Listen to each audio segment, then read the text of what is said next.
Hi, this is Nicholas Hamilton, Henry Bowers from It and It Chapter 2, and you're listening to the Don't Go Out There horror movie podcast. In a world where zombies, ghosts, serial killers, and vampires all exist, it's Nico, Brian, Mike, and Dustin, and they are all that stand between you and the films that could end the world. Welcome to the Don't Go Out There horror movie podcast. Welcome back, everybody, to the Don't Go Out There horror movie review podcast. Just want to thank all our fans and listeners. We really appreciate it. And before we jump into tonight's film review, just want to give a quick shout out to our social medias. Don't Go Out There, Facebook, Twitter, Instagram. We're on all the big three. We really appreciate. We like the social media interactions, though. We really appreciate that. And a quick shout out to our website, don'tgooutthere.com. We've got all of our interviews, episodes, celebrity shout outs, and our store. So go to don'tgooutthere.com and check that out. And I'm going to pass it off to Brian real quick. He's been doing a lot of hard work on remastering our older episodes. Go ahead, Brian. Yeah, I've kind of talked about it a little bit in the past, but we're actually going back, remastering all the episodes. We're completely re-editing them. We're adding new intros as we've gotten, new celebrities to do some intros for us and some things like that. And I think you'll really enjoy it, especially if it's been a while since you've listened to some of them. Go back and give it another shot. I think you guys will really like it. Oh yeah, Brian's been putting in a lot of hard work on this, and we really appreciate it. He's kind of adding the wax and the sparkle to the car, and it's really nice. Last week we reviewed It Chapter 1. It was fun, great. This episode's done really good listens wise too. I guess people are big fans of Pennywise because it's gotten a lot of listens in 1 week. And tonight we're continuing in that duology. We're doing It Chapter 2. I'm just going to give my quick overview real quick. I saw this movie in the theaters. I was kind of scared to go see it because the friend who I went with, she's like, this is 3 hours long. I was like, oh my goodness. I tweeted the other night before I took my notes, I was about to watch it, and everybody said, and I was kind of dreading the runtime. But a friend of the show, Dylan, he said, it's kind of a fast 3 hours though. And he's kind of right. It is a fast 3 hours. I mean, as fast as 3 hours can be, I guess. But it's really like watching a 2 hour audition felt way longer than watching this movie. Right, no doubt, no doubt. This movie is fun to watch. It's got a great cast. Bill Hader is hilarious. Mm-hmm. This is a good movie. But we'll get deeper into it later. It doesn't have the charm and magic of the first one, I think. Brian, go ahead and go next, brother. Yeah, so Nico last week mentioned that this was the newest movie that we've reviewed. And, it's not just that, but actually this is the last movie that me and my wife went to go see in the theater. So it's been that long, I feel like, since I've even gone to the movie theaters. I think I did go see Star Wars in the theater, and I believe that was right after this. But this was definitely the last little date movie that my wife and I went and seen. I gave the last chapter last week. Spoiler alert if you haven't listened to it, but I gave it a 10 as a standalone movie. Spoiler alert, this one definitely isn't a 10 by any means, but I really enjoy it. I'm a fan of this story. I look forward to closing the chapter of it and hopefully making this episode as good as the last one. But we're definitely going to miss Brother Dustin on this one. Yeah, I agree with that. We hope Brother Dustin feels better. So, yeah, again, we kind of explained why we were doing this It duology last week, so I don't really have to go into that. But just my general thoughts is I like this movie.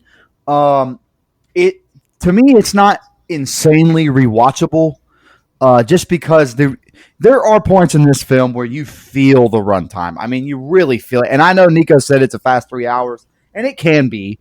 But sometimes some of this stuff just drags. They fit a bunch of shit in one movie, and I don't know if breaking it up into three is any better because again, you would kind of lose this movie's kid focused, this movie's adult focused out of that. So now I wouldn't have fixed it that way. But it's just a long movie. It's 2 hours and 50 minutes. This movie is the same length as the Titanic, and that's that movie made a shit ton of money. So a long movie can do really good things and.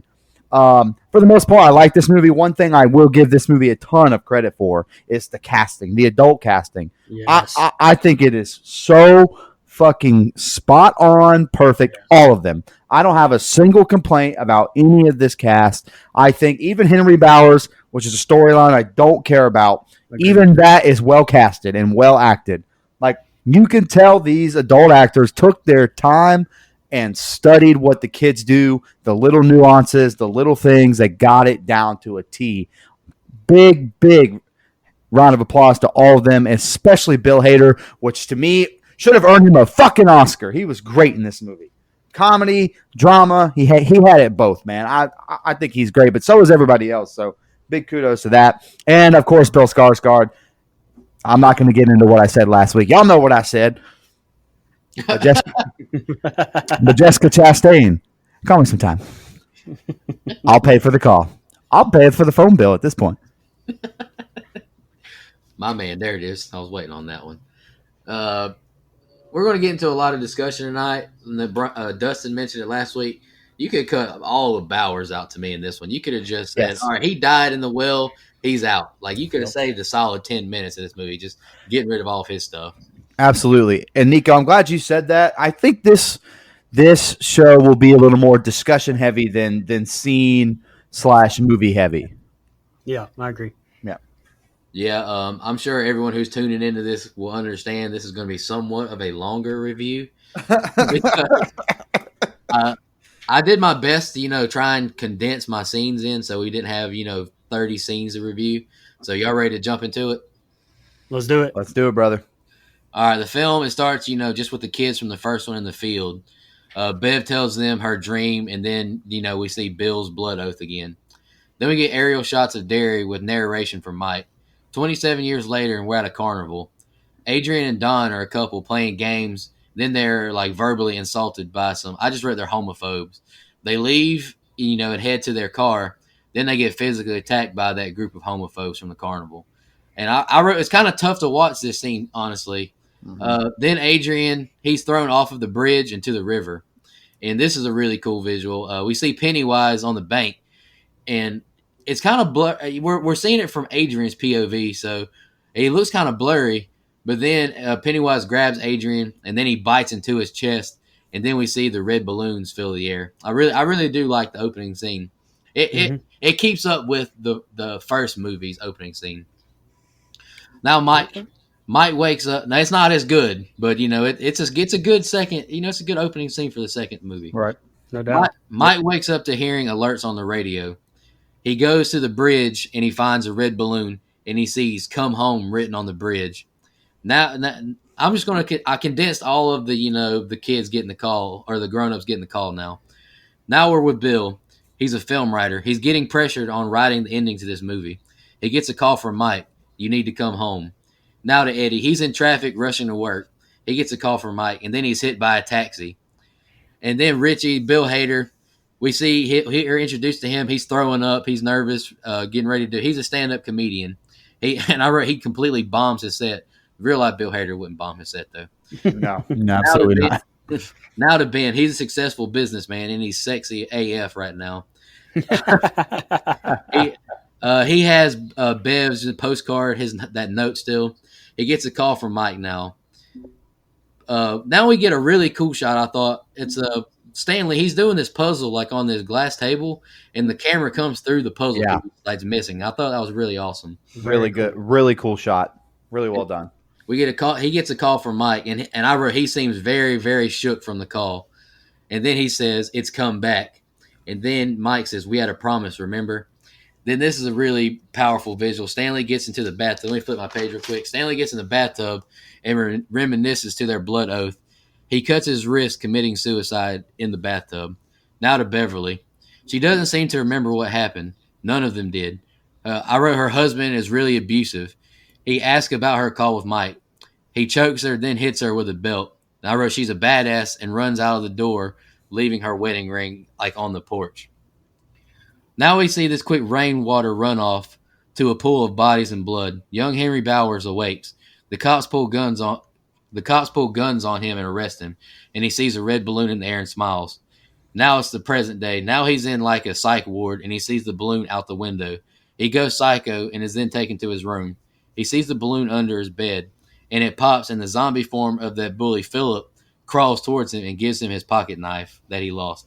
That's the first two scenes I got wrote down. Brian, you want to go first, brother? Yeah, sure. There's a I got lot the same there. thing. There's a lot there, and I apologize for y'all. No doubt. Well, as long as people don't get tired of hearing me talk.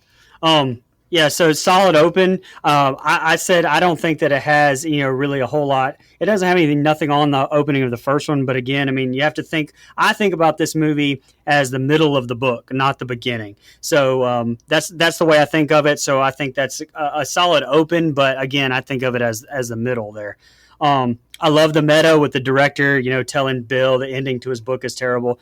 Look, if you don't think that the ending of the book of it is terrible, It's awful. I don't know what to tell you. It's absolutely pathetic. Yeah, was it a little too on the nose? Probably. I mean, it just missed him looking at the camera when he said it, but I appreciated it this time. It does get to be a little bit much the next time to me.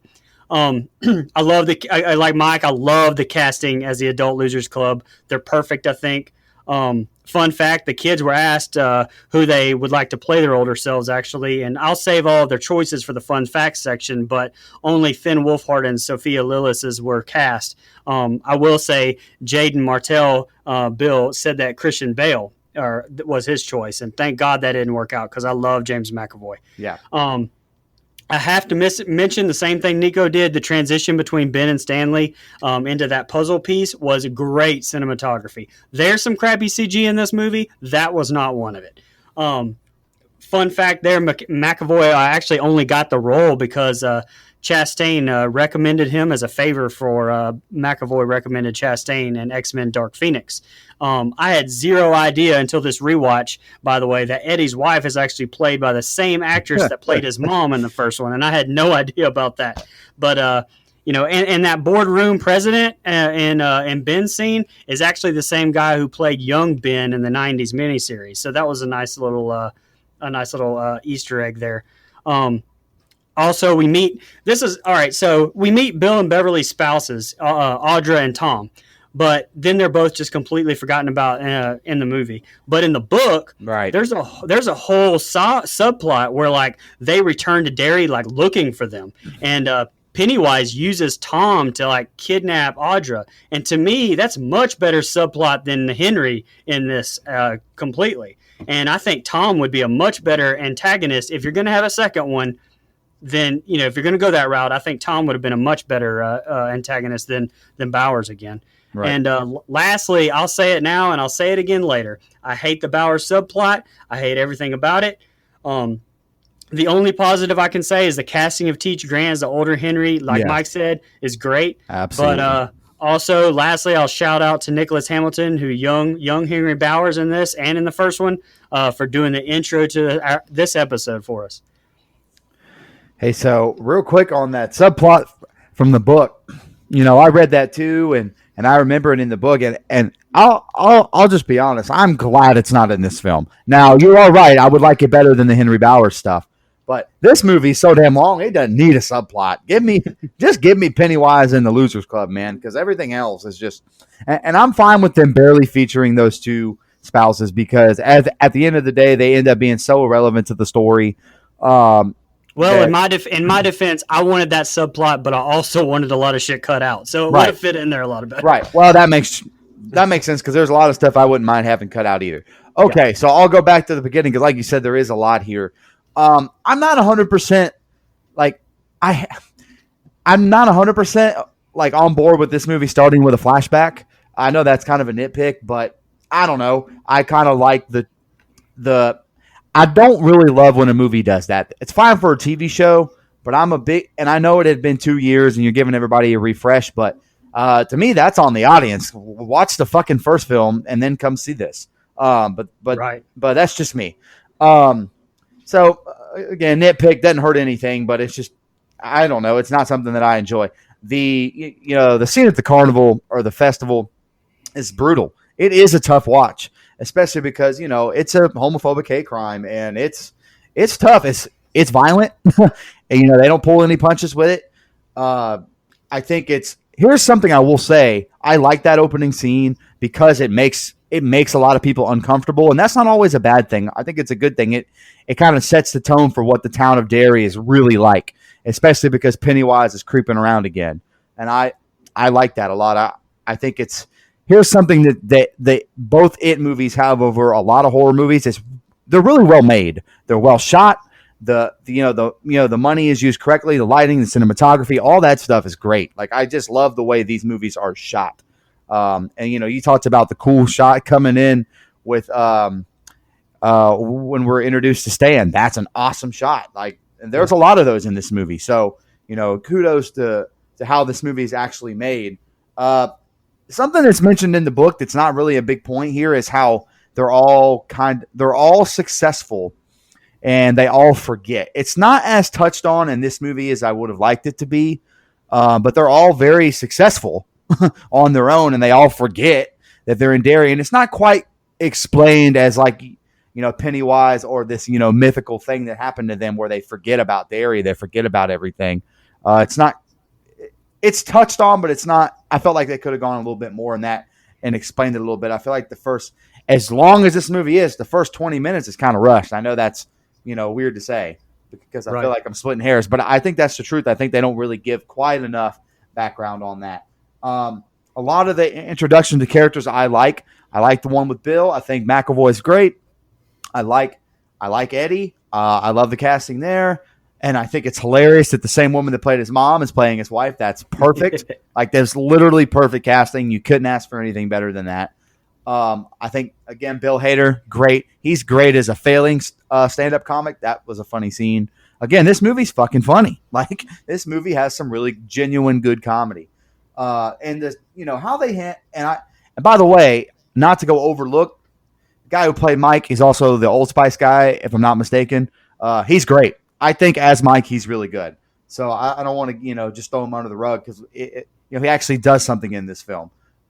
Stan's I'm doing the smiling GIF right now. Are you? Just, yeah, baby. My head. He has abs too. They just didn't show it. Stan, and that's another thing. I can't wait till we get to the ab scene. It's just like, oh, let's cut into these fucking gorgeous abs, you bastard. Anyway, Stan's death is done well for a suicide. And I think it's kind of hard sometimes to portray a very serious suicide on a movie. And I think that this movie does it well. They don't show too much, but they show exactly what they need to show. And like you said, it kind of goes back to their blood oath. I think that was really well done. And the domestic violence scene was not easy to watch either, just because I don't really want to see Jessica Chastain get hit with a belt like that. That's kind of fucked up, man. So again, and it kind of, he's a representation of her father. She's never had a man in her life that didn't view her as meat, except for Ben or, Bill too. And, or that didn't beat her in this way. And so that's kind of, her putting the ring down in the rain. I love that shot. That's a representation of this is now a divorce, or, in her mind anyway. So good stuff. This is a little bit of a rush section. I know I'm talking a lot, but there's a lot here, so bear with me. But I like this set of scenes a lot. I think it gives me what I want. I'm just going to ignore Bowers for every time you mention the Bowers subplot. I'm just going to ignore it. Sorry, Nico. I just don't care. It is well acted. I will give him that. I think he looks like he's unhinged, like he's really actually gone off the deep end. So I like that, but I just don't care about it. I just do not give a fuck about it. So there we go. Don't worry. I think I say that I hate it enough in here for both of us. So okay, we're good. Yeah, I don't want to pile on, so I'm just going to not even mention it. Sorry, Nico. No. Two things. To be a 3-hour movie, like you said, the opening up until they get to the restaurant is very rushed. Yes, it is. I mean, we're just all right. This is this guy. This is grown up version of this person. This is grown up version of this person. This is kind of their job. But we know more about their job than why they forgot and all that. And exactly. I'm 100% with you on that. And I agree with you about Bowers. I mean, he doesn't even have a significant role later on in the movie, honestly. And that's another thing. They don't pay that off. He's just there. And I really don't understand that. I don't understand Stephen King's writing there either. Like what? Yeah, like, they don't pay it off in the book either. So. Right. Well, exactly. So I would have. Hell, they have creative liberty. I'd have just cut Henry Bowers out of this one. But Yep. I mean, honestly, the adult actor that plays him and the kid actor plays. I think they both did a great job. I just don't care about the actual character of Henry Bowers. So sorry. Oh yeah, I'm definitely not taking anything away from the actors. Right. I just think it's pointless to have them in it in this movie. All right, I'm gonna jump to the next few scenes. These two scenes are two of my favorites, honestly. Yep, I agree with you. Now all the group meets at the Chinese restaurant. I wrote Richie is hilarious still. They start to drink, eat, and bullshit with each other. They ask about Stanley. Ben looks jealous of Bill and Bev still. They get their fortune cookies. They all felt sick getting the call, they say. Mike says the further you are away from dairy, the easier it gets. They remember Pennywise now. Guess Stanley could not cut it, their fortunes read. The other fortune cookies start to shake and become these odd, and I wrote this in quotations, the thing like creatures. Then acid comes out the bowl, and there's like baby heads in the aquarium. It's a really kind of a weird scene too. The waitress walks into the madness and nothing's really going on. It's all in their head. Richie insults a kid he thinks is a mirage, and they're all mad at Mike. Bev calls Stanley's wife, and they hear of his suicide. They all but Bill drive off pissed off. Mike has to show Bill one thing. All right, now this next scene is some good stuff. This is at the baseball game now. This little girl Victoria, she follows a firefly under the bleachers. She meets Pennywise. You're not my friend. You're scary. He says he gets made fun of for his looks. Victoria says she's made fun of for like this what is it, like a birthmark or like a scar on her face that she has. Yeah. He says he can blow it away. Come closer. In the count of 3. Then Pennywise like bites her and kills her. That's a It Chapter 1 scene. That's really good. The guard at the psych ward sees a victim and Bowers behind him. Bowers like slit the kid's throat. Bowers he gets out of the psych ward and he gets in the car and that Philip zombie drives off. The group gets to the Dairy Motel. Ben asks Bev how she knew. She says she's seen all of their deaths. That's the next 2 scenes I got. Mike, you want to go, brother? Yeah. So again, probably not going to touch on the end there, but I will say, all right. So I love everything in the J.D. Orient or whatever it's called. I love everything from the interaction where they meet back up and they're kind of like rediscovering stuff and kind of remembering stuff and just kind of catching back up. All that's great. I love all that until those fucking fortune cookies hatch. And then, look, it could just be my taste, okay? But I'm just not a fan of how they use the CGI here. None of this really scares me. It's not that it doesn't look good. It's just a little hokey to me. So I could have done without some of that. I get it. I get what they're going for. And again, we're talking with the shape-shifting clown here. So I guess I shouldn't be really this nitpicky. But I am. It didn't really do anything for me. But everything leading up to it is great. I love all that, and I love everything after where the waitress comes back in. That's fucking funny, genuinely funny, because it looks like they were just fucking partying instead, like having an American Pie 2, style banger at the Chinese restaurant. That's how it looked. So again, I like everything but that. So still gets a big thumbs up in my opinion. So the only thing I will say is the J to the Orient restaurant looks. Brian, this was the thing. Not the scene, but the way the restaurant looks in the miniseries is better to me. But they're almost identical. They're pretty damn close. Like if you look at the miniseries Chinese restaurant and you look at this one, they're pretty damn similar. But I just feel like, I don't know, it's weird. Something about the one from the miniseries gives me the freaking creeps, man. So under the bleachers, you're not wrong, Nico. Like you're 1,000% right. This is It Chapter 1 stuff. And this scene is probably the scariest scene in the movie, I think. Okay. Just as far as actual scares, horror, the horror part of it. This is about as scary as it gets. I think Bill Skarsgård is fucking awesome here. And we don't get to see him do this a lot.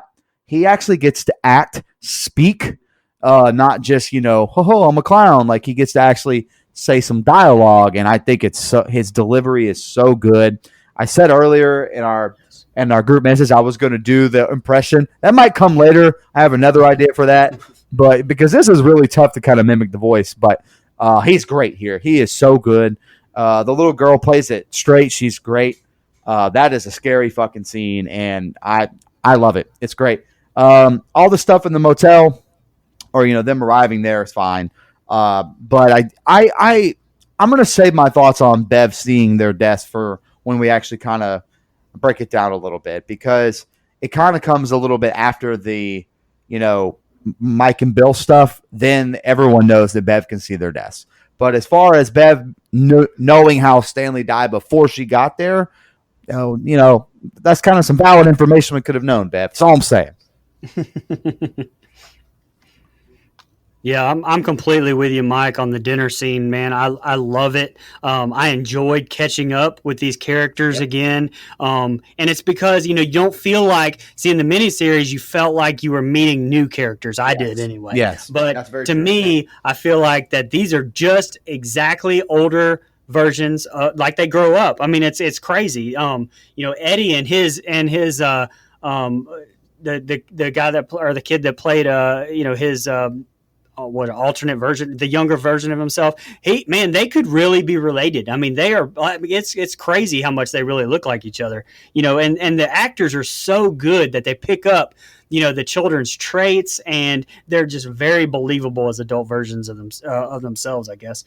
I agree with you though. I hated the CGI. Like I was like, come the fuck on. Like as soon as that was going, I was like, to me, it was just awful. And I really felt like there was a little bit of, and there is a little bit throughout this movie. I love Richie, but there's a little bit of misplaced comedy. It reminded me a little bit of Halloween 2018, where it's just like that wasn't really the place for that comedy, in some places. And that's kind of how I felt. That's fair. Yep.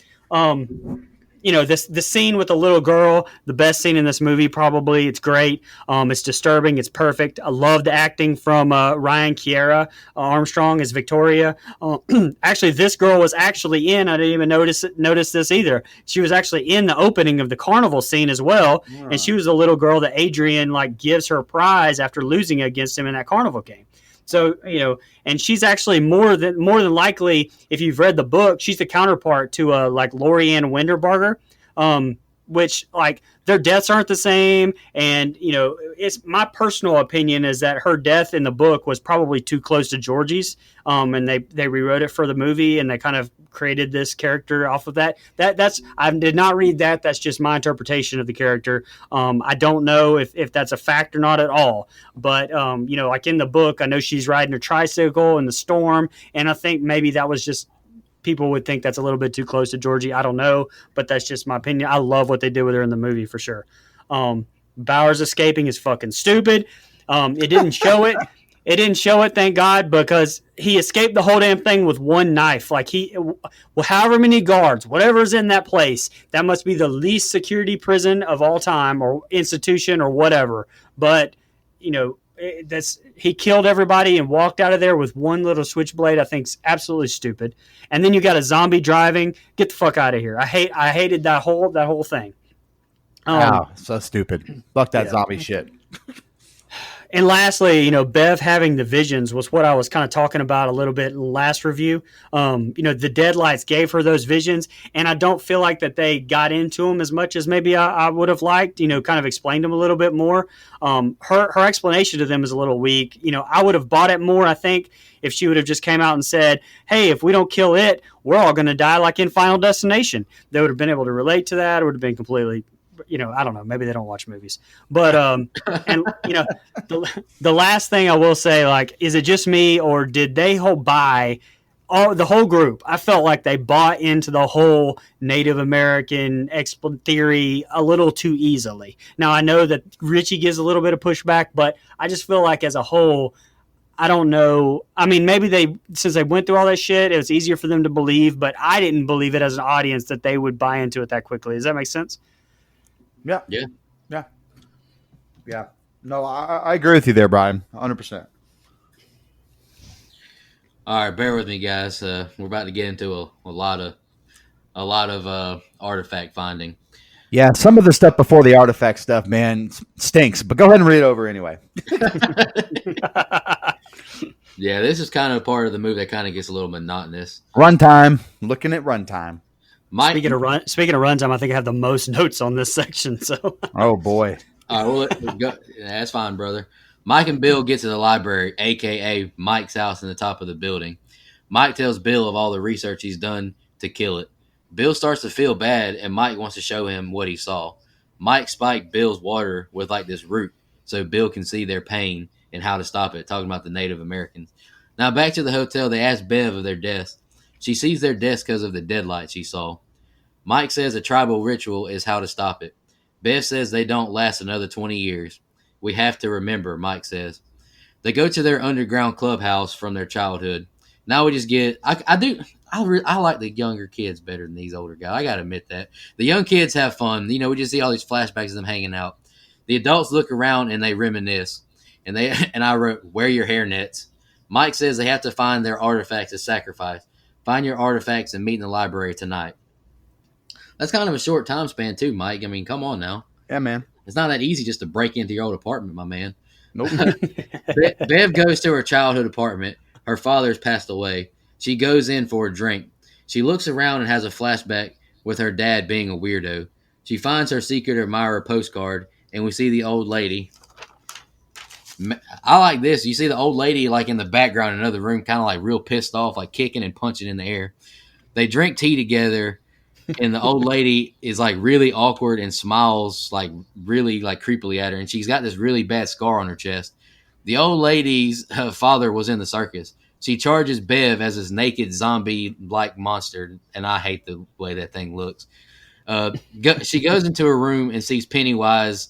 Bev goes into a room and sees Pennywise applying makeup and leaves the apartment. Now it's Richie's turn. He goes to the old arcade. Flashback to Bowers calling him a gay slur, running out as a kid. The giant Paul Bunyan statue chases him. Richie is handed a flower with his death on it. Pennywise is on the statue, asking him to play with him. And then you hear Pennywise, I know your secret. He runs off, and Pennywise face gets all scrambled, and he's like, come back and play. I really like that visual. Now it's Bill's turn. He goes into the antique shop, and then we get, the Stephen King cameo. He wants to buy his old bike, $300 for this old piece of junk. And I wrote, it rides horribly at first, but then my guy Bill, he just takes off and just lets it flow through his flowing locks. He rides past his old house, and he gets to the drain where Georgie was taken. Flashback to him asking into the drain, why Georgie? He sees Georgie, he reaches for him, and then a bunch of little hands grab him, but then he just rolls away with the boat. And then he pulls the kid away and says, stay away from that sewer. He says, and then the little kid says he hears voices from the drains. It's voices from kids and a clown. And now it's Ben's turn. He gets to the school, bullied as a kid for his weight. Bev appears behind him, and she starts smoking a cigarette in class. He goes to kiss her, but she calls him fat. And then he sees her head on fire now, and he runs away. He hides in a locker, and he finds a note from Bev. Then Pennywise is in the locker with him, and he calls him a fat boy. And I wrote, Pennywise is great in all these scenes. That's the next two scenes, a.k.a. a shit ton of stuff going on right there. Brian, you said you had a lot. Go ahead, brother. Yeah, and I don't even have this. I was just going to say, because you talked about you liking the children's scenes more. And I think that's why I like the first part so much, is because like it's the children. And, I don't, like I said last week, I think we all relate to one of them, or at least, maybe a couple of them. And it's just, plus children are so much more vulnerable. It makes the whole thing just instantly a little bit more scary than it is with the adults. It's like now you want the adults to come kick some ass, whereas, you felt scared for the kids a little bit. So I think that's why I feel that way too. I feel the exact same way. I think most people do, actually. Hey, Brian, can I interject real quick? Yeah, absolutely. I think the problem with this movie is we separate the adult cast too much, and they don't get to like bond. Like the Chinese restaurant scene to me is great until you get all the horrible CGI inserted. Right. If you could have if we could have just watched this adult cast, like the younger kids, just bond and hang out, I would have liked it a lot more. I think That's just me. Go ahead, Brian. No, absolutely, I agree. The Mike and Bill Lantern vision, I think it's weird as hell, and to me seems like completely out of place. Yes, but in the book, it's way more weird with the whole group like going into some like smoke hole. So as weird as this is, trust me, it's better. And shout out to Dead Meat James, because him saying Mike lives in the library like some fucking literary Quasimodo cracked my ass up. I was like, perfect. I love the clubhouse scenes, seeing those kids bond more. To me, it just adds so much more depth, and I love the comedy relief here from both of the Richies, older and the younger. Eddie as a kid talking about Stanley saying, I wonder what he was like growing up. And Richie saying, well, probably what he was like as a kid. My answer that I wrote down was like, what? Absolutely useless, scared of everything, and zero help to any situation? Okay, cool, gotcha. Pretty much. I'm just not really a fan of that character either, if you can't get that good. But, also, I get you're giving Mike something to do, in this movie, and especially since he was kind of left out a little bit in the last movie. But I think they take it a little too far. Like, if I was in that group and he told me, we need you all to go get your artifact to sacrifice on your own, I think, Rucci does a little bit, but I'd be like, what the fuck kind of rules are this anyway? And, like, how do you even know that? I just feel like everyone, again, agrees way too easily to this whole plan, and it just seems a little cheesy. Like I said, beside Richie, at least he pushed back a tad. But, let Ben give this dialogue, because you made him the nerd and bookworm in the first one. And I said I didn't care for it, but you gave him all the plot exposition. So, let him do it here. It just, I don't know, it made a little bit more sense. But I get you're trying to, I guess, give Mike, the character, a little bit more to do. Now, Beverly's scene at her old apartment. Like, are you kidding me? To me, like, this is the most memorable scene in the entire movie. And I think because I remember genuinely being like, what the fuck in the movie theater. And so was everybody else when that big ass naked old lady came running in there. In the book, this is almost exact, except because it's Stephen King, it's way more fucked up, of course. And like with the old lady even taking the form of like her dad and telling him, he wanted to rape her and shit. There's also some like cheesy ass like Hansel and Gretel thing with, her turning into like the witch and wanting to throw him in the oven. So I don't know. That was another great decision to cut that trash out as well. I think it was great acting from Joan Gregson and Jessica Chastain in that scene. By the way, she left her purse in there, and that bothered me. Like, I don't, you know how much of a pain in the ass it's going to be to replace all that stuff? Like, she was standing outside, and I was like, you forgot your fucking purse. Like, I don't know. That's the first thing I thought. I got two more little things here, and I'll be done. But, in the books, too, Richie wasn't gay in the books, but it was always a fan theory out there. So, Andy Muschietti decided to make it a little bit more, prevalent in here. And, it's interesting that Bowers breaks it up, too, in that little arcade scene, because in the books, Bowers gets a hand job from Hochstetter. Right. So, and I'm not a fan of the Paul Bunyan statue attack. The CG isn't good to me. And so that doesn't do anything for me or the story, honestly. But honestly, I do like how they embraced in this movie the whole Eddie and Richie thing. Yeah. Like, I think it gives them both like a lot more character development, and it lets the death, spoiler alert, later in the movie like hit that much harder, to be honest. So I really like that they made that creative decision. Lastly, Bill was crossing the street and Derry's hopping when he was going to go get that bike. I mean, like, there's a ton of freaking people in that place. But yet it was like dead earlier, and they're walking down the street like it was just a ghost town. So in the books, it's like a big ghost town. So I think that they I don't know if that was a mess up or that didn't really make any sense. Plus, they have a big carnival later. Where the hell is all the people when they're walking in? It's like dead. But obviously, the meta as fuck Stephen King moment. Dogging the book ending again. But this is where I said I think it was a little too much. Like the first part, or the first time it happened, the opening scene, I was like, oh, okay, But now I was like, I thought that was a little bit too much. And come on, Bill. I mean, after everything, you stick your hand in the fucking sewer. Like, I don't even have the words for that. But I do feel like it got great visuals there. And lastly, the whole sequence with that little boy Dean, who is actually the same kid from the restaurant with Richie, right. But and him living in Bill's old house was completely made up by James McAvoy and Muschietti on the spot. because McAvoy said that the story was kind of missing a beat for Bill, where he's dealing with the guilt and caused his brother's death, and like they literally threw in under an hour, like created this whole new sequence. So, and I didn't mean to talk that much. No, that's great, and I like that sequence, and I'm glad they did that because I actually think that's good acting by James McAvoy. Like that is where he shines in these scenes where he has to be serious. Like in this movie where Bill gets emotional, he has that little stutter, like Kid Bill does. I love all that, so that's great. As far as going way back, because again, there's a lot here. The Mike and Bill Lantern stuff, I could leave without that. Like that, I feel like you could have summed that up, trimmed some time. I didn't need all the racist Indian stuff either. But so I like the clubhouse scene. The problem with the clubhouse scene is this is our first time seeing this clubhouse. They don't talk about this clubhouse in the first movie, correct? Correct. Okay, so I feel like they made it very, very important, and I get that we get a flashback, and that's fine. And I don't know if there was there a deleted scene filmed with the clubhouse being involved at all. In the book, Ben basically builds the clubhouse. That's why he's an architect and all that stuff. Like that's why he gets in the Losers Club is because, he can help them build this fucking clubhouse.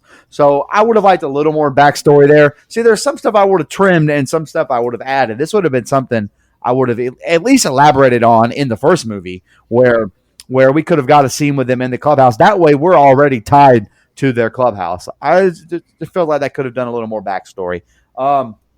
Bev's artifact scene, I really like everything. I like Jessica Chastain, the old woman whose name is slipping me. You already said it, Brian. I love their interaction. I think it's great. I think Bill Skarsgård is great. When he makes his face white and the claws his face, and all the acting there is so good. Even how Bev gets her artifact, I think is at least creative. Right. She knew exactly where it was, and I thought all that was really good. This naked boob monster thing is not. I like it. I think it's funny. Well, it is funny, but if we're going for scares, it's not there. But it is fucking funny. Don't get me wrong. What I'll say is, I feel like that scene would have been scarier with just a crazy old naked lady. I didn't need her to be some giant, flabbing monster thing. I get it. That's not its wheelhouse. But we've seen him kind of overtake normal people before and be scary. So I don't really see why that was the thing. But again, very memorable scene. I think it's really well shot, made, all that stuff. I don't have to keep saying that, but I like that scene. The stuff with Richie, the gay subtext, and this isn't so much even subtext in this movie. Like you said in the book, it's kind of subtext, and that's why it's a fan theory. This is kind of, we know at this point that Richie is closeted gay, and I think, like you said, I do think it adds a lot to the character. I think Bill Hader does a great job in the acting and like kind of having to hold on to that secret. And I'm with you, Brian. I'm not a big fan of the Paul Bunyan scene. The CGI is almost like Conjuring 2 CGI, so that kind of bugs me. Mm-hmm. Not a fan of that, but I like the arcade stuff because, again, it's more character development. You feel bad for Richie having to hold on to, he can't be himself. You hate that for him. And so I think it's fine. But he probably has, to me, the least memorable because the Paul Bunyan thing doesn't do a whole lot for me. Ben's, here's the thing. The stuff with Ben in the school, like, it's very, the Kiss Me Fat Boy, that's from the miniseries. That's pretty great. Yeah. All that stuff. But the CGI is not great here to me either. Bugs me. Not a fan of his artifact thing, but I get it. And, like you said, they were trying to give Mike something to do. I know I'm going way back, but I'm just kind of going down what the list of characters does in this set of scenes here. Yeah. I know they're giving Mike something to do, but you make a great point. In the first movie, it's Ben that's the library guy, and I don't know if they didn't think ahead or whatever, but you should have just given Mike that responsibility in the first movie. If you were going to give it to him in the second movie, it would have made a lot more sense. So Again, maybe that's a small nitpick, but I don't think so. Like, I think it makes a big difference. I'll be honest, as far as the acting and how real and raw and how good I think the scene is, McAvoy as Bill with the all the way from the pawn shop to the ending scene with the kid in his old house. I think he's great. Like so he's probably the one that looks the least like his kid self, but he does such a good job with the mannerisms, the little things, the way he walks, the way he talks, the way he acts. He is Bill grown up. And I think it's the acting there is so good. I love the Stephen King cameo. Some people thought it was overkill. I thought it was funny. I get your point though, Brian, about how, okay, we get it. He's not a good ending writer. But the fact that Stephen King is willing to just admit that is fine with me. Like, because he's right. His endings for most things suck ass. And so I'm totally fine with that criticism. But I just feel like that if they were going to do it, they should have just not done it twice. Right. Maybe like just here, right. with Stephen King. I agree with that. Right. And I could see that. And honestly, that would have trimmed some fat from another scene. So that would have been fine with me because we could have trimmed this the way I could probably trim my talking about it. But I can't help it. Got things to say about a long ass fucking movie with a lot of shit in it. And so I like this set of scenes. Like as a group collectively, I like this set of scenes. But it almost makes me angry a little bit because of what comes later where everybody breaks up again. That's a problem. That's why. Sometimes I forget they break up again. So anyway, I know I'm spoiling it and getting ahead, but it is what it is. I like this set of scenes, though. I just want to touch on a couple of things y'all said. First off, the character of Mike. I think I put it in the group text. I thought the whole ritual scene was just a scene just to give Mike something to do in this movie. Right, yeah. I know y'all did. I didn't like the Paul Bunyan CGI as well, but I thought the visual of Pennywise coming down, with his legs running with the balloons, that shit was awesome. I love that look, honestly. Oh, and his dirty little secret. I know your secret, your dirty little secret. Like, it's so good. Yeah, I love that. And I love Pennywise in the locker with Ben as well. That was great. But to me, this just like all of this just got monotonous. With they relive something from their childhood, then they get a jump scare from Pennywise, and they all run away. That's just it, over and over and over. Right. And to me, honestly, the one that's coming up with Eddie is the least memorable to me, just because it's kind of annoying. And, it's also funny. It's memorable to me because it's fucking stupid. Yeah, it's dumb and it's almost too funny. It's Halloween 2018. I got peanut butter on my penis. Yeah, you're right. And you know what, Nico? You're absolutely right. He is right. In one of these scenes, they should have killed one of them should have died. Yeah, something should have happened. And I agree. I agree with you about this, Brian. Bev probably is. It's either Bev or Richie's to me who's the most memorable. Because Bev's was like the whole trailer for that one. I think the first trailer released. Yes. Just her in the apartment. Hers is awesome. Except the CGI running lady. I hated that. The CGI just takes you. It just like kills them. Yeah. It's kind of like the little kid from. We're talking about Halloween 18 a lot. It's kind of like the little kid who when Michael's trying to kill a girl and he's being funny. Like the CGI kills the scene for me a little bit. Yeah. Yep. All right, let's jump back into the scene by scene, fellas. This has been fun to talk about, though. Bev and Ben meet at the hotel. They discuss their day. She shows him the postcard, and then Richie shows up and said he's leaving. Eddie's turn. He goes to his old pharmacy.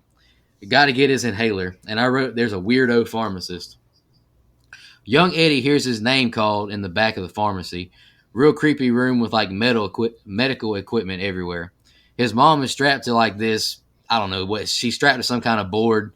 Then there's something coming after them. It's chained up by the neck and has like a sheet over it. And then it's another zombie-like form. He leaves his mother and he runs. Then grown Eddie opens the curtain, then is jump scared by the zombie. He chokes it out. Fuck you, he yells, and then it pukes all over him and he runs out. I hate that scene, honestly. He and Bill make it back to the hotel. Bill, he hugs Bev. They make eye contact, then kiss again. And then the skateboard rolls down the steps. Bill turns it over and it says, won't be there for him either. Kid from Bill's old house. He's got to go help him at the fair. And Bill runs off. Richie sneaks out, but Bauer's car is in the parking lot of the hotel. And then Bowers, he pops up behind Eddie and stabs his cheek. Bowers says, "It's your time." Eddie stabs Bowers with a knife through the shower curtain. He calls for the others and tells them about Bowers. And Bowers, he sneaks out of the window and leaves. Bill makes it to the carnival and chases the kid into one. I don't know what those are called. He chases the kid into one of those like mirror rooms where it's like really hard to navigate through. Yeah, like a funhouse thing. Yeah, like a mirror fun house. He tries to get to him, but he keeps walking into the mirrors. And then he finally sees the kid through the mirror, but Pennywise is behind the kid. And Pennywise bashes his head through the glass over and over. Then he finally breaks through and eats the kid. Richie is driving off debating what to do. He stops when he sees the synagogue. Flashback scenes of the kids. He sits in his old seat and remembers Stanley. Mike hears a book fall in the library. He picks it up and sees the article of the house burning with his parents. Then he's charged by Bowers, and they fight. Bowers tries to stab Mike, but Richie, he saves him. He gets to the library and stabs him in the head, saving him. The others show up and see Bowers dead. Mike calls Bill to come to the library, but Bill's going to go. He's going back to the house. He's going to go fight Pennywise, and there's only one place to go. Mike, you want to go first, brother? Yeah. So you hit the nail on the head when it came to hating Eddie's artifact scene. I fucking loathe this scene. It takes me out of the movie for a little bit. It takes me a little bit to get back into it. The puke is excessive. I don't see the point in it. I think it's dumb. That music though. Well, the music, kind of a banger. But outside of that, it just isn't for me, man. And again, it's a lot of overkill, misplaced comedy to me, where I don't even know if it was intentionally supposed to be funny, but it fucking was because it was so stupid. So not a fan of that at all. Bill and Bev kissing, okay, married, Bill is, but whatever. I guess if you must. A wise man once said, "Let me tell you about the real world." Oh, sorry. That's an inside joke on this show. Okay. No. So, see, all this. There's too much Bowers in this stuff. So this collection of scenes is where I start to feel the runtime a lot because I just don't care about Bowers, and there's a lot of Bowers here. There's two scenes in this group that stand out, and it's the fun house, which I think is really cool. I love the way it's shot, the lighting. The way they move the camera, the way they use the mirrors, I think is really, really, really cool and well done. I think Pennywise is used perfectly here. And I think Bill, McAvoy, props to him. I'm going to give him flowers on this episode. I think his acting is really good. Maybe it's just me, but I think these emotional scenes where he has to kind of like tap into that grief and he doesn't want the same thing to happen to another little kid. I love that. I think he just does great in this set of scenes. Awesome. And I love that kid is a consistent thing throughout the whole movie. I think that's kind of cool too. A nice little touch. Richie at the synagogue is just more character development for the thing, the speech he gave and all that stuff. It's just, I like that. It's again, Bill Hader is great in this movie and he's great in these scenes. And I know there's some mistimed comedy from him and some of that, I read was ad-libbed, but for the most part, I think he really carries his weight. And I'm not even, I'm just glad Bowers is dead. That's all. Well, and Nico, you said that it was a weird pharmacist, but that's the same dude from the first one, the Christopher Reeve lookalike. He's just like really janky and nasty looking in this one, especially when he reaches over and tries to like pop his zit or something. That was nasty. But and I agree with you, Mike. That music, it is a banger, but it was not at all. I mean, it was either. Right. I felt like they couldn't decide whether it was supposed to be a comedy or funny in that, like at all. Like, right. Okay, are you trying to scare people with this leper mummy thing? No. Or are you trying to be funny? Because it wasn't scary whatsoever, and you definitely made it worse. But with that music, I just thought it was really out of place. That's just my thing. I thought it was one of the most out of place shit things in a movie that I've ever seen. Like it was that, like I was like, what the fuck? Where did that come from? It was so crazy. Also, Bill heading out to help this kid, Dean, definitely feels to me out of place as well.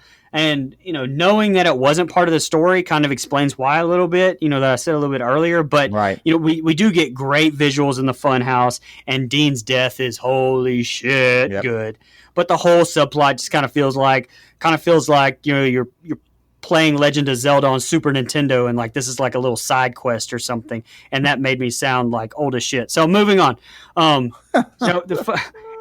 wrote down fuck the Bowers scene because why? Because Eddie doesn't even seem scared. They both just sit there with him like laughing, and Eddie genuinely like, what the fuck? And then he cracks the joke about his 30-year-old mullet. Like, come on, for God's sakes. Like, can we just let this be the end of Bowers, like you said? Like, right. Could we just let the dude die here in this scene? Right. Like, let Eddie take him out, and what's the point of him attacking Mike later, except for just more stuff for Mike to do? If you're going to try to stay true to the book, yes, he has to attack Mike. And like in the book, there's, he attacks Mike, but Richie isn't there to save him in the book. And like Mike spends the rest of the book, like in the hospital in an even weirder Stephen King subplot. I'm just not a fan of the whole Bowers thing at all, which I've said. Just to me, like I said, give me Bev's spouse instead. At least it would have been a new character. So I don't know. Bill rides his bike to the house. He tells him not to come. It's his fault. The losers stick together. Let's kill this fucking clown, Richie says. They enter the house, and I wrote, it's freaking gross. It's even worse than the first movie. Ben's stomach is being carved.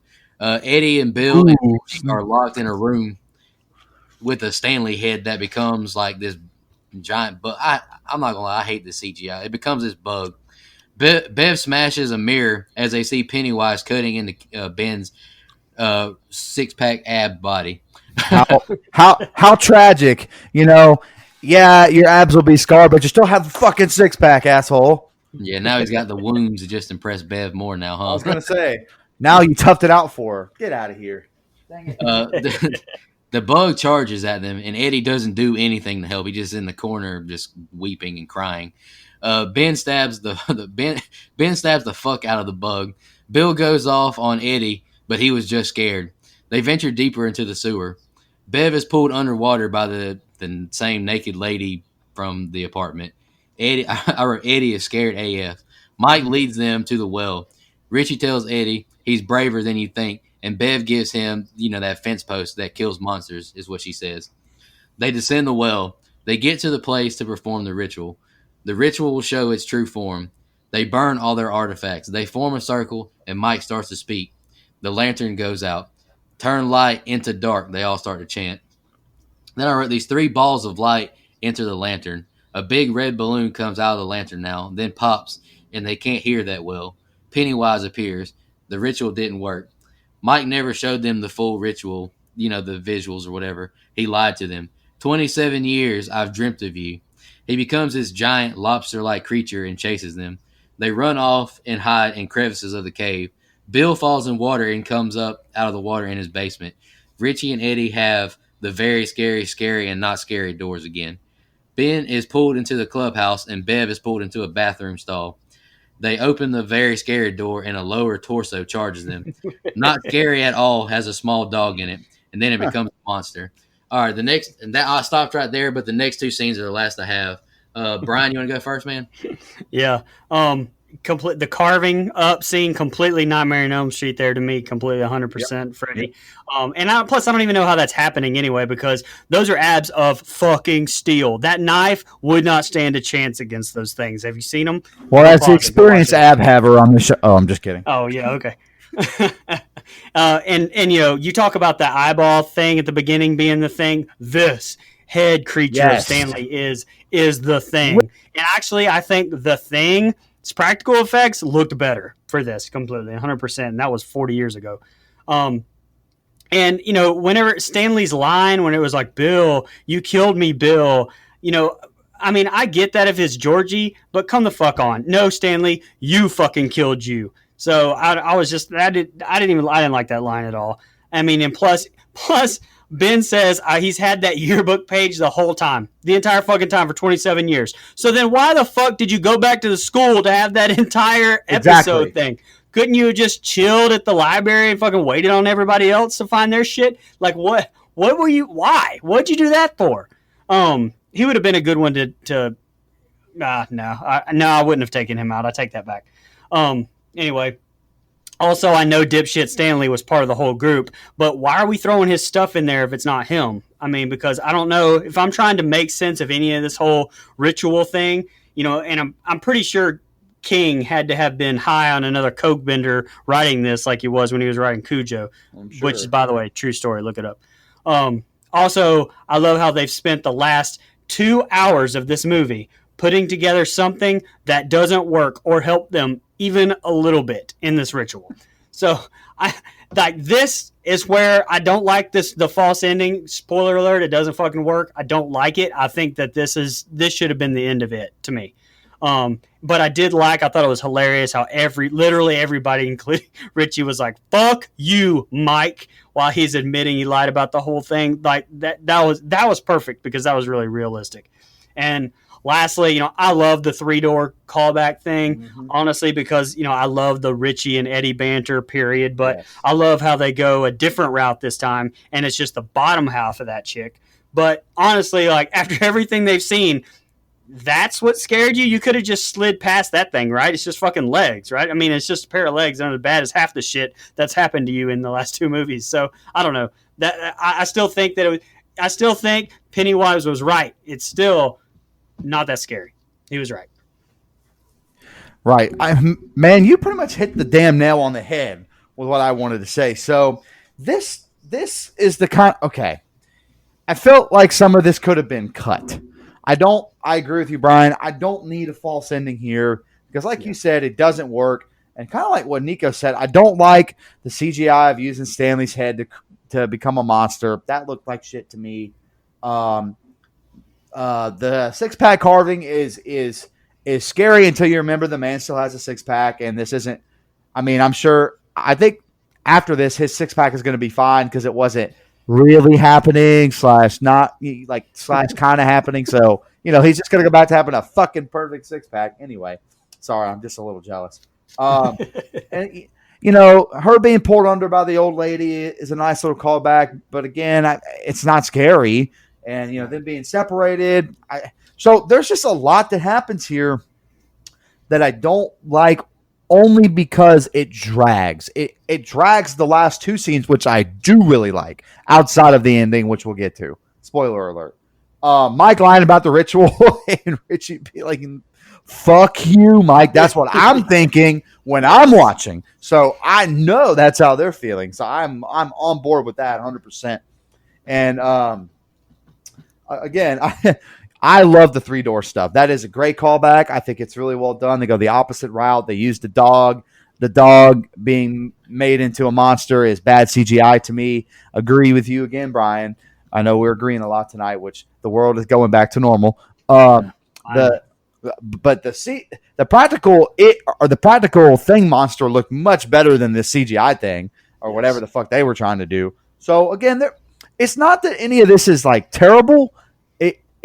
It makes the movie 30 to 40 minutes longer than it needs to be. Like it's a lot of stuff in one little area that I just don't see the point of having in here. I mean, there's some cool stuff too, but again, I just don't. It's stuff that I don't feel we needed. You could have either ended it here and had it die, or cut some of this and just tacked it onto the end and made it a more concise, more direct vision. Because we're about to go on the same ride again. It's a little too much. Not enough. There's not enough of important stuff happens in this set of scenes to where I need to see more. We could have wrapped the story up already. So, but there is one scene coming up that I absolutely fucking love, and I don't know if I'm going to be alone in it or not. So I'm glad we get it, but I think we could have just cut some of this and got that one instead. So. Yeah, how long?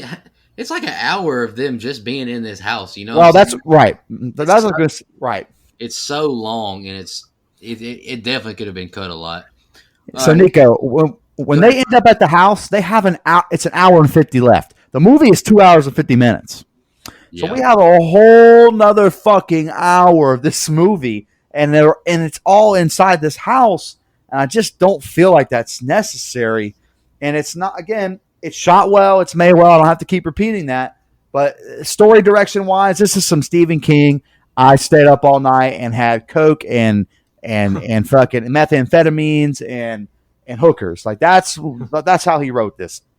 Not Coca-Cola, boys and girls. No, Not cocaine, Coca-Cola. pure cocaine, pure cocaine. That was a nice Prince remix. Thank you. It was a little luscious voice. Thank you. Thank you. And the thing is like we keep getting all these stupid jump scares and these weird creatures over and over, and nothing happens to nobody except my man Eddie in just a few minutes. But I'll go ahead and read these last two scenes, and we'll touch on all of it. Bill sees his younger self go into the basement talking to Georgie. He pretended to be sick, and Georgie says, "You lied, and I died." And then Bill grabs like zombie Georgie and drowns him. Ben's clubhouse starts to fill with sand, and Bev's stall fills with blood. Pennywise calls Ben a fat loser, regardless of the sit-ups and success, and that was pretty damn funny. Bev, that's. I'm gonna go ahead and just say this now. That's the problem with me in this ending is we don't get good Bill Skarsgård Pennywise. We get this damn lobster, and it takes me out of it. Yep. Bev kicks her stall open and grabs Ben's hand, saving him. Young Bill holds the bolt gun to Bill's head. He tells him it's not their fault. He pulls the gun and shoots young Bill. He lunges Bill, but he comes out the water back into the cave. Pennywise constricts Mike, and then Richie hits him with a rock. He then captures Richie with the deadlights. Eddie takes the fence post and throws it into Pennywise's mouth. Eddie tries to wake up Richie, but he's stabbed through the midsection by one of the legs. They get to Eddie's dying body. They have to make Pennywise small again. They try to make it to the tunnel, but Pennywise blocks it. More than one way to make someone small. They start to insult him, and he becomes smaller and weaker. He becomes a small body, and Mike pulls out its heart. They all place their hands on it and squish it. They run to Eddie and weep when they realize he's dead. They escape the room as it becomes a cyclone. They run out the house and watch it crumble. They go to the cliff and dive into the lake. They joke about Eddie and then group hug and comfort a very sad and weeping Richie. This is a good scene. They dive to find Richie's glasses, and Ben and Bev kiss finally. The crew walks back, into town and realize their scars are gone from their hand. They see their kid selves in the window, and they walk off. And I wrote, Nightmare on Elm Street 5 stinks. Stop showing us that on the theater. Bill gets a call from Mike just to chat. He asks Mike why they haven't forgotten this time. And then he says, "I love you, man." Bill reads the letter Stanley wrote. Let me flip my page real quick. He was too scared and took his own life. He didn't want to risk all their lives. Ben and Bev are a couple now, and they're living on his yacht because he's a successful architect. And the film ends with Mike driving off and the kids saying they're losers. I really like the comforting Richie scene. That was really powerful. It made you think about the kids again. I like that. Mike, you want to go first on them last two scenes, man? Yeah. So there's a lot here that I like. That's what makes the previous set of scenes so frustrating, is I felt like maybe not cut all of it out, but trim it down a significant amount and just use a lot of this, because a lot of this stuff is powerful and there's some good character like work and backstory, and they kind of tie up some loose ends here. I like the Bill and Georgie scene in the basement. I think that McAvoy kills that scene. I guess I'm just a James McAvoy stan, guys. I'm sorry. Hey, Mike. Mike, I was literally just about to ask you. I guess it's back to me and you disagreeing. I was just about to ask you literally, how many times have we got to see Bill and Georgie in this damn basement? Well, you're not wrong about that, but I would trade some of the other times we've seen it to get this scene, because I love this scene and how it ties up a loose end from a story standpoint. Like, it closes the chapter. He no longer feels guilty. He lets himself off the hook a little bit, because, again, it really isn't his fault that Georgie died. Like, you lied and I died. By the way, cute little kid doing that. It's kind of creepy, just saying. But I like that scene. I think it's well acted, and maybe that's why I like it. But again, it is a little bit monotonous and kind of drags on. But I still feel like the acting is so good it overcomes it. So Richie saving Mike. and then Eddie saves Richie. Like all that stuff is good.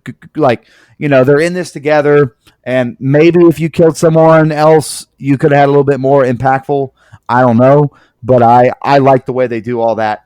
Now, big point of contention with most people that saw this movie outside of the length is the ending. I I pretty much am on board with that. I don't think it's very good. I don't think insulting a killer shape-shifting clown from another planet into submission is the best move. It's still better than Stephen King's sorry ass ending, that's for sure. But it's not good either. I don't know what I would have done. So is there a great way to end this? I don't know. I like, that he rips out the heart and all that stuff. Well, I'm going to let you tell yours because I want to hear it. Because I could come up with anything, but I know that there's got to be better than this. Because again, just kind of calling it names and stuff is, it's such a boner killer, man. Like, we sat through 2 hours and 40 minutes of this shit, and that's the way you're going to wrap it up? Okay. It's pretty fucking rotten. So I was trying to be nice, but no, it stinks on ice. I'm not a fan. However, everything after that I am a fan of. I like the comforting sad Richie because again, Bill Hader is so good here in a serious scene. He's not being funny. You could tell this really hit him. The fact that Eddie died, and they couldn't save him. He wants to go back in to save him. The acting is good there and all that. And, them jumping off the cliff again and not a jump I would make. Fuck that. Just all that's really good. Bev and Ben finally getting together is really good. I like that. The very, very end, which again, I've had to say the end 3 times now. That's how you know a movie's too long, by the way. The very, very end with the suicide note, I get, but I'm with Brian. I'm not a big fan of the Stanley character in general. So as we're reading this note, I'm kind of like, I don't know, man. I wish you would have showed up and kind of helped us out a little bit. Just saying. But right. I'm not in anyone's head. I don't want to. And maybe Pennywise made Stanley kill himself. Maybe that's something we didn't. I don't know. That's not explored in the book, so I can't really go there with it. But not a fan. But I like, I like seeing how they all end up. That's nice. And I like that Mike finally gets the fuck out of Derry because, good Lord, sir, please leave that library. Nothing but bad things has happened there. So I do like the way that everything kind of wraps up in a nice, neat bow. I like everything in this collection of scenes except how they get rid of Pennywise. It is really damn bad. And I don't know what I would have done, but I wouldn't have done that. What if when Eddie throws the fence post through his mouth, that's what kills him? I mean, you can still kill off a character, like maybe one of those, like how he died with the leg going through his midsection. Like you could still kill off a character like that, but I think that would have been better. Just insulting him, like saying he's a it's rotten. Clown. That's horrible. That's horrible. It's rotten. Go ahead, Brian. All right, so the way I think they should have ended it is some of this stuff that happened after the fake ritual stuff. Yes, let's have that happen. You could have had Eddie, stab him. You could have had some of this stuff happen, even the spider shit, if if you really wanted it. But have the ritual now and have the ritual be what killed them. That way, the whole movie still made sense, and you still didn't feel like you wasted 2.5 hours with them. I know they felt like it was a twist, but I thought it was stupid. Right. And I have the ritual towards the end, and then finally get to do the ritual, and then that kill them. I think I would have been satisfied with that a lot better anyway. You could have cut down some of those scenes, the hour and a half or whatever in the house, because that sounds for sure. And you know what? I agree with you. I don't like the ending of the cave scene and the way it wraps up, but it's still, like Mike said, 100 times fucking better than the book ending, which is fucking straight Ozzy Osbourne Crazy Train. It's like, a celestial fucking turtle being like, who's the mortal enemy of it and created our universe because of fucking indigestion or some shit. And it's like just the beginning of the shit show that is the book ending. So as weird as this is, I will definitely take it over the book ending anytime.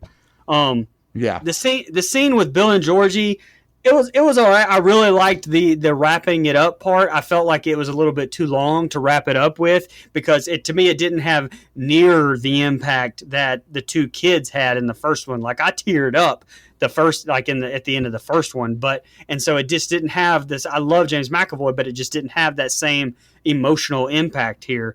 The Ben and Bev scenes add some tension, but like neither really felt to me like in jeopardy for some reason. And like Bev has, super strength to pull Ben out of there, like fucking Lorraine Warren Conjuring 2 style, like with just one arm just doing a curl. And that to me, I was like, meh. All right. And plus, look, I'm just going to say it. The Deadlights, it's Deadlights mouth looks like vagina from the movie Teeth. I'll go out there. There, I said it. I put it out there. It looked like it. And I don't know what about the fuck. I agree with Nico about this whole spider form to begin with, and plus a lot of people were pissed off about that anyway. I don't think it was a pure spider in the book, and I don't think it worked in the book. I don't think it worked in the miniseries, and I don't know if it's the enormous like clown head in this one or something, but something just isn't right about that whole CG spider thing, and I felt like that could have been done much better, like I talked about. They got rid of that turtle. I was kind of hoping they'd lose the spider too, honestly. Also, hell, that's better than the book, but using like the power of belief against it. I don't know. It's just, and not being scared. I don't know. I honestly think the ritual would have been a better ending, and I'll die on that hill. I had that written down even before we talked about it, but that's where I felt like, not that it should have ended, but that should have been the ending, I guess. Like take that and move it past some of these scenes to be the end.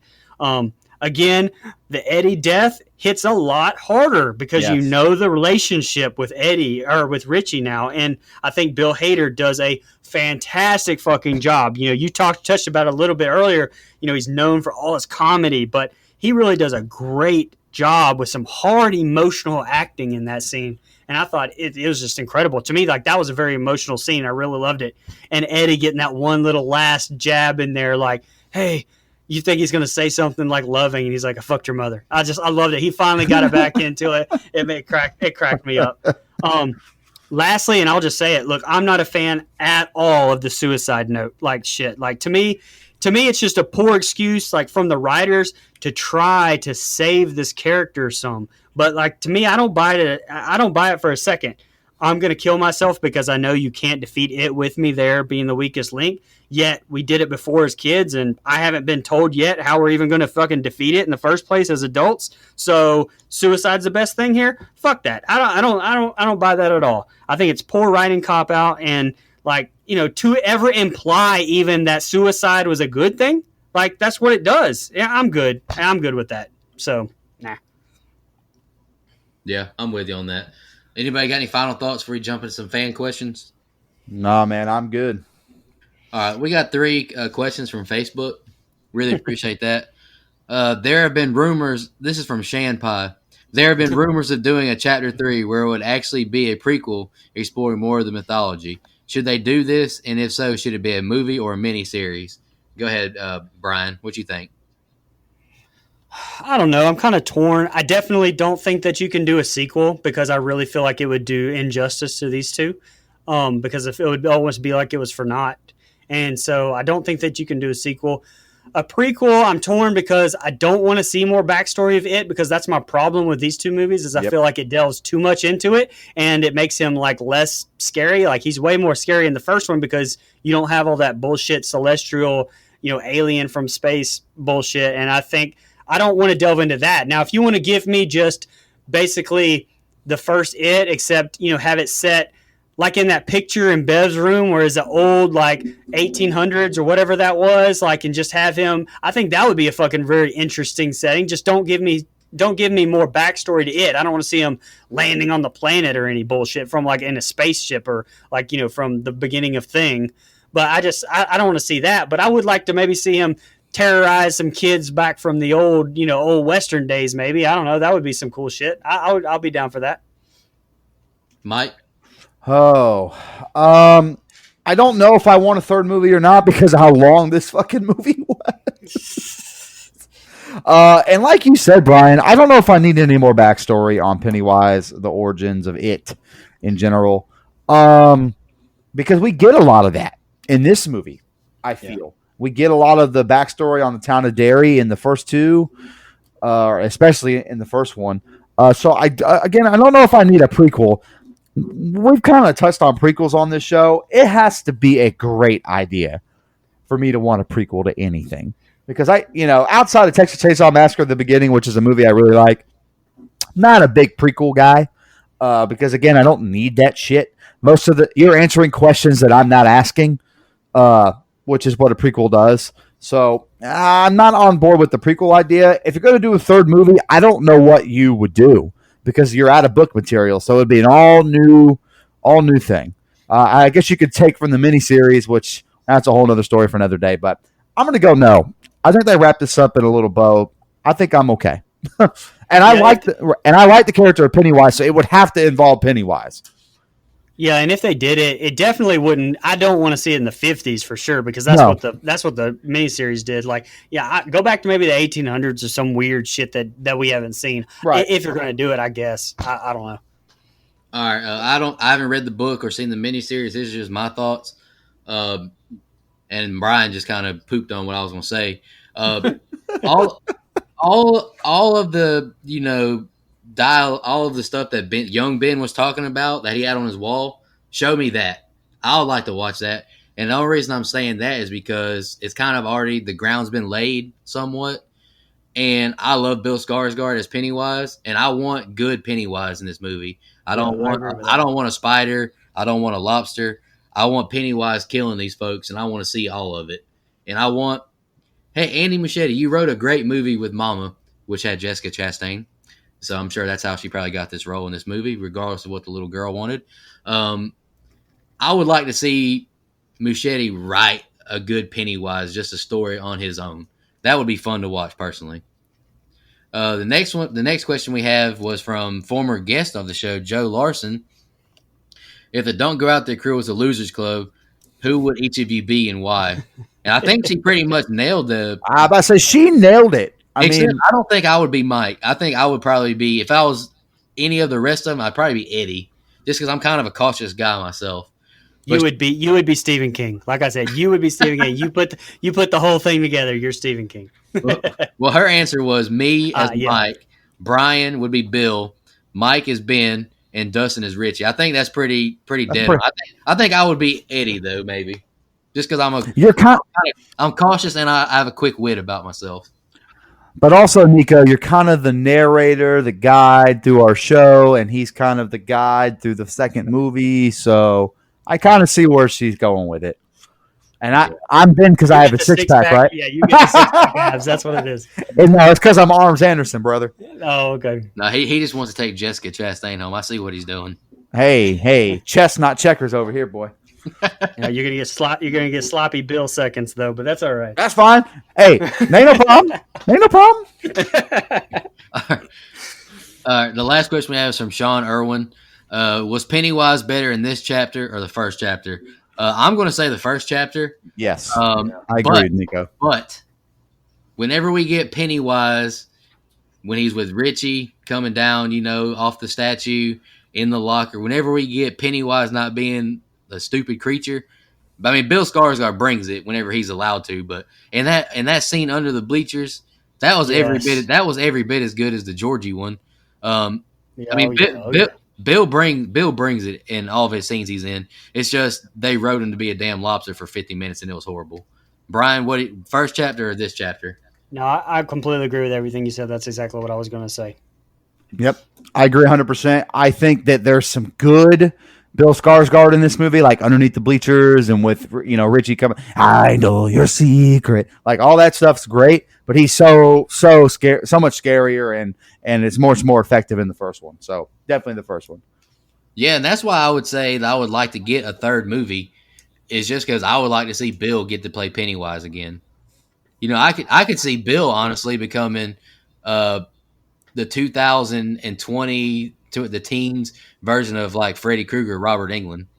I think he could be the next one because he's great. Y'all got any fun facts? I don't have any tonight. If y'all have some, no, I've said all mine during the episode.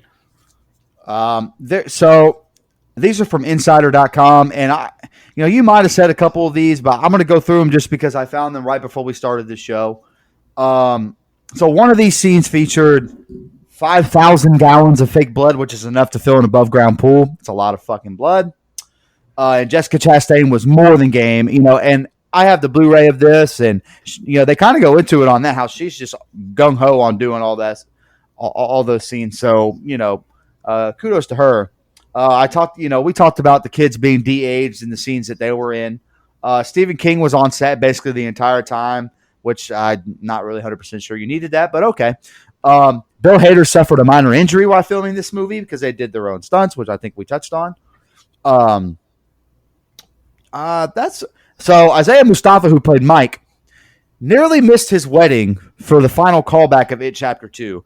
So when he's, it's between him and two other people, and he almost missed his own wedding just to get this part in the movie, which I don't know about that. So, and again, we've talked about how the adult actors, came to be and how they got casted with Finn Wolfhard and stuff like that. So, as far as the fun facts, that's pretty much it. The box office. So, the box office, which I always like to go over, this movie had a $79 million budget, which is more than the first one. And it didn't make near as much as the first one, though, which I think a lot of people were shocked. A lot of people were predicting it. I mean, look, it still made $473.1 million in the United States. So, again, it's not like it was, chump change or anything, but it made a significant amount less than the first one, which I think runtime had a lot to do with it. I think not having the kids involved as much and stuff like that had a lot to do with it. But this was predicted to almost make $1 billion, and it didn't sniff it. So, yeah. Yeah, I didn't save any of the fun facts, but I remember reading just because I wanted to give Hader a shout out. He actually hadn't. I'm pretty sure I read he hadn't met Finn Wolfhard, but he was flattered that Finn wanted him to portray him. So that was pretty cool. He was also really creeped out by how good Skarsgård was with his facial gestures. That was pretty awesome too. Agreed. Dustin does have some fun facts. I'll read some of his that he sent me.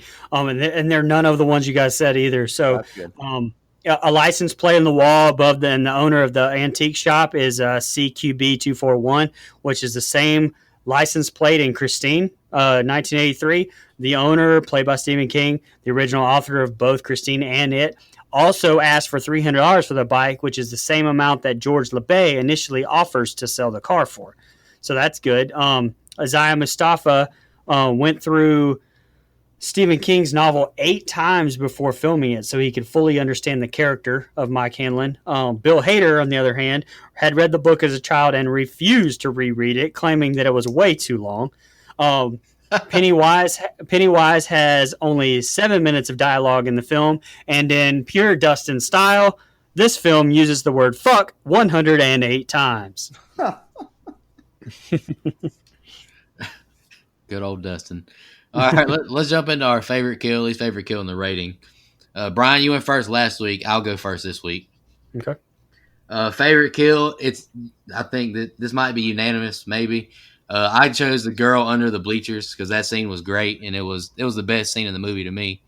My least favorite, I picked Eddie, and it was just because I really liked Eddie, and it made me sad. Yeah. My rating, I gave this movie an 8. The pros, Bill, obviously, Pennywise. Under the bleacher scene is elite. Opening scene is good, but not chapter 1 level. The adult cast is great and pretty star-studded. Jessica can call me sometime. Hader is hilarious. A lot of beautiful shots, and the scenes with the kids were great. The cons, obviously, the runtime is the main con. Too damn long. Also, too much comedy, I think, or mistimed is better to say. This is supposed to be a horror movie. Bowers didn't need to be in this at all. CGI and zombie monster people got old and weren't scary. I also hated that they didn't use Pennywise as Pennywise. I don't want to see him as a lobster creature. The adult cast just didn't have the same magic as the kid cast. I don't think it's their fault, but how this movie just played out and flowed. This is a very good movie, but it lacked the charm and creepy Pennywise the first one had. So whoever wants to go next, go ahead. I'll go next. Let Brian go last. Yeah, go ahead. I got Dustin's too to read. Okay, all right. Yep, okay. So, as far as the favorite kill, I guess I'm just going to pick favorite scene because it's kind of the same thing in this movie, and it's the one under the bleachers with Victoria. I think the acting is so good by Bill Skarsgård. I'm glued to the screen that entire scene, and we do technically get a kill there. So even though it's off screen, I will take it. My least favorite kill, I don't know. I didn't really have one when I'm going through this movie, and I wanted to write something down. I never really did because I don't really think there's there's not a great kill or a bad kill in this movie to me. So you can kind of plug in whatever you want there. So a lot of what I said in my opening, I really like this movie. I just think it's too long. There's too much fat to trim. There's just so much shit. Look, they tried to put 5 pounds of shit in a 2-pound bag, and it works. It works in some areas, and it doesn't work in others. This movie just feels like you could have split it up into two, which I don't think I would have done. I just would have trimmed some of the fat off of this. I think the cast is phenomenal, and that's where me and Nico kind of disagree. It's not the acting. I know he thinks the acting is good, but I think this cast was picked so perfectly to represent adult versions of the kids from the first one. That is the biggest positive of this movie to me. I think they're all so well acted. They were so perfectly cast. I can't hit that home enough. It's so good. Bill Skarsgård is great. Again, what he's given isn't as good, but when he's given something great to work with, I think he's phenomenal. But again, some of the negatives I touched on with the runtime. Giant spider, not a fan of that. Not a fan of how much CGI we get, and I understand why they did it. I just don't think it comes across as good and as scary as some practical stuff would have. So all that being said, I give this a 7.5. I think it's a good watch. It's just long. So it's not a movie I'm going to return back to. But, a 9 being, what I gave the first movie to 7.5 as the drop-off is not that bad for a sequel. Most sequels are, thumbs down anyway. So as a sequel, I think this plays pretty well, and that 8-hour director's cut of both movies smashed together. Nope, that's like a 3-sitting watch there. I don't have time for that. All right, well, I'll go. Yeah, to me, it's just too much explanation, too much backstory on it, which is, better than the book by far, and is still the, superior adaptation. But this has always been my least favorite part of the story. But I do feel like it had the potential to be even better, like we talked about. The acting, like Mike said, phenomenal. And aside from some weird CGI moments in this one, I think the visuals are on point. The twist with the ritual not working, like I said, it's okay on the first viewing, but that also means like the next time you watch it, that you're watching 2 hours of people doing shit that doesn't really matter. And so I'm not really a big fan of that, especially upon the it's watchability factor to me. It's not much there. My favorite kill, I think that Dean's kill in that fun house, I don't know. It just, because of so much blood and shit, I was just like, holy shit. Like, I don't know. It's like he blew him, exploded or something. I don't know. That was my favorite kill if I had to pick one. And my least favorite kill was Adrian, the very first opening kill, because to me, like, Pennywise like bites him in the titty or like in the underarm or something. I don't know. It's like weird. It's just not. It wasn't a death blow, I guess. And I know it didn't show the rest, but like that, it was just weird. So I'll go with that one as my least favorite kill. I'm going to say this, and then I'm going to ask you guys a question, because my rating for this particular installment as a standalone film is the same as Mike. I gave it a 7.5. But like I said earlier, and I've said it a million times, I view this as one big gigantic film. So like it is a book. So taking that into account, like the story of It, and these two movies together as a whole, I give it a 9. So what do you guys rate this as a whole? If this was just one long movie for between chapter 1 and 2, what do you guys rate it? 8.25. Okay. I mean, if you add my 2 scores up, it would be a 9. Right. And I would probably... But right. if I watched both of them back to back, I might end up wanting to punch myself in the face because it took so long. Yeah. So I don't know. If it was in one sitting, 8.5. But if it was just, 8.5. That's what I'll go with. Just because the thought of watching them both back to back just sounds horrible. Okay, and I got Dustin's to read too, so I'll go ahead and give his thoughts. It was a solid follow up to the first chapter. Not quite as good to me, and the length certainly contributes to that opinion.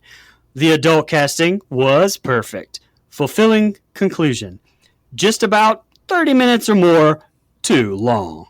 Favorite kill? The skateboard kill.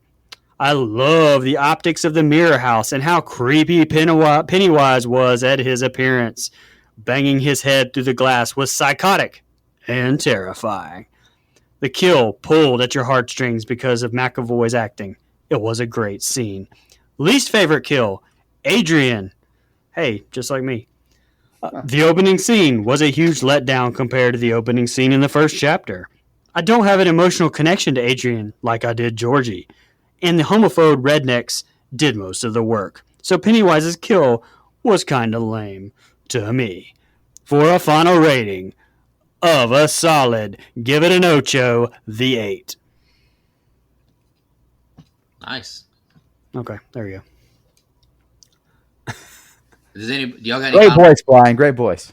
Great voice. Y'all got any final thoughts on chapter 2 before we? Good, man. I do not. I feel like I talked just as long as this movie was. Too long. Hey, big shout out to Mike though. This was a great idea to do both of these movies in the summertime. Yes. This was definitely a great idea. We're getting back to the host picks of movies. Brian, you want to announce your pick for next week, brother? Sure. Yeah, it's a movie that I haven't watched until recently, and I'm gonna go with Insidious, the first. Ooh, let's go. From the GOAT, James Wan. My man. Okay. God damn it. Well, there you go. Did I say something wrong? Huh? What? I said something wrong. No comment. I'm sorry you broke up. Oh, okay, my bad. He's top 3 regardless of what y'all say. He's top 3. I'll give you that. Anyways, I'm looking forward to Insidious, but just want to stress one more time, Bill Skarsgård, shout out. You're an awesome Pennywise. I would love to see you portray the role again. As long as they do you justice, don't make you be a damn lobster for an hour. Yeah, I enjoy these 2 movies, and I enjoyed them the second time I watched them more than the first because it was fun talking to you guys about it. Y'all got Absolutely, man. I'd like to give a shout out to Nicholas Hamilton and Jackson Robert Scott, both for doing the intros to both of these shows. Definitely a huge appreciation. We'd love to have you on the show sometime. Absolutely. Fans, listeners, we really appreciate the support. Y'all have been great. I think this is episode 60. We really appreciate all the support. It's been a blast doing this. Y'all have a good one. And just want to remind everybody to don't go out there.